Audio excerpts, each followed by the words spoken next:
Hello everyone, welcome to this class. आज development biology का lecture number 2 है। Lecture number first में हमने एनिमल्स के अर्ली डेवलपमेंट की ग्रोथ देखी थी। उसी को कंटिन्यू करते हुए आज ग्रोथ के टाइप्स देखते हैं। ग्रोथ का सबसे फर्स्ट टाइप है आइसोमेट्रिक ग्रोथ। इसे सिंक्रोनिक ग्रोथ भी बोला जाता है। इसमें सभी सेल्स इक्वल साइज की होती हैं। इक्वल साइज की सेल्स होती हैं और रेडियल सिमेट्री देखने को मिलती है। इसका एग्जाम्पल है अर्ली एनिमल डेवलपमेंट। एनिमल्स के अर्ली डेवलपमेंट आइसोमेट्रिक ग्रोथ से होता है।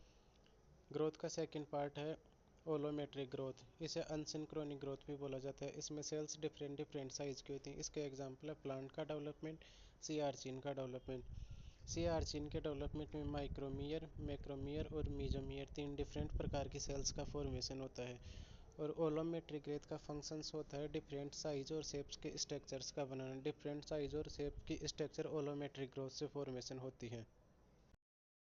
थर्ड टाइप है डिटर्मिनेंट ग्रोथ। डिटर्मिनेंट ग्रोथ में फिक्स पीरियड ऑफ टाइम तक सेल्स ग्रोथ करती हैं, उसके बाद में सेल्स की ग्रोथ स्टॉप हो जाती है। Some cell divide fix period of time.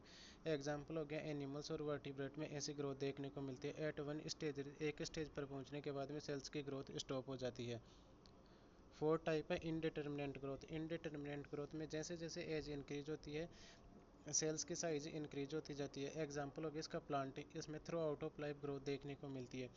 और प्लांट्स की ग्रोथ को मेरिस्टेमेटिक स्टेम सेल्स होती हैं वो सपोर्ट करती है। प्लांट्स में थ्रू आउट ऑफ ग्रोथ को सपोर्ट कौन करता है? मेरिस्टेमेटिक स्टेम सेल्स पाई जाती हैं, वो थ्रू आउट ऑफ ग्रोथ को सपोर्ट करती है। नेक्स्ट की स्टेप है कमिटमेंट। कमिटमेंट में सेल्स का फेट फिक्स होता है, सेल लीनिएज डिटरमाइंड होता है। Cells are irreversible committed to particular fate. Cells particular fate में डिवाइड हो जाती है। जाइगोट में सेल्स इक्वल पोटेंसी के होते हैं और अनडिफरेंशिएटेड सेल्स होती हैं। कमिटमेंट के बाद में कुछ सेल्स एक्टोडर्म, कुछ सेल्स मेसोडर्म और कुछ सेल्स एंडोडर्म का फॉर्मेशन करती हैं। कमिटमेंट के बेसिस पे सेल्स का फेट डिटरमाइंड होता है। नेक्स्ट की स्टेप है डिफरेंशिएशन। डिफरेंशिएशन में डिफरेंटल जीन्स का एक्सप्रेशन होता है। On the basis of commitment specific gene expression होता है। कमिटमेंट के बेसिस पे स्पेसिफिक जीन एक्सप्रेशन होता है। जो सेल्स एक्टोडर्म के लिए कमिटेड हुई है उसमें एक्टोडर्म स्पेसिफिक जीन्स का एक्सप्रेशन होगा। जो सेल्स मेसोडर्म के लिए कमिटेड हुई है उसमें मेसोडर्म स्पेसिफिक जीन्स का एक्सप्रेशन होगा। और जो सेल्स एंडोडर्म के लिए कमिटेड हुई उसमें एंडोडर्म स्पेसिफिक जीन्स का एक्सप्रेशन होगा। जीन्स का एक्सप्रेशन रेगुलेट मैनर में देखने को मिलता है। Cells attain certain structure and play specified role is called differentiation. Next की स्टेप है मॉर्फोजेनेसिस। मॉर्फोजेनेसिस में 3D बॉडी का फॉर्मेशन होता है। शेपिंग ऑफ मल्टीसेलुलर बॉडी और ऑर्गन।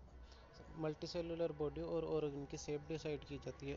शेप डिसाइड करने में मॉर्फोजीन्स प्ले मेजर रोल करते हैं। Morphogen is result of pattern formation. Pattern formation का रिजल्ट है मॉर्फोजीन।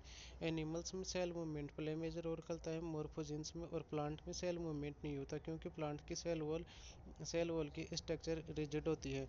मॉर्फोजेनेसिस प्लांट में organise cell division and cell elongation जो कि मल्टीसेलुलर बॉडी का फॉर्मेशन करते हैं।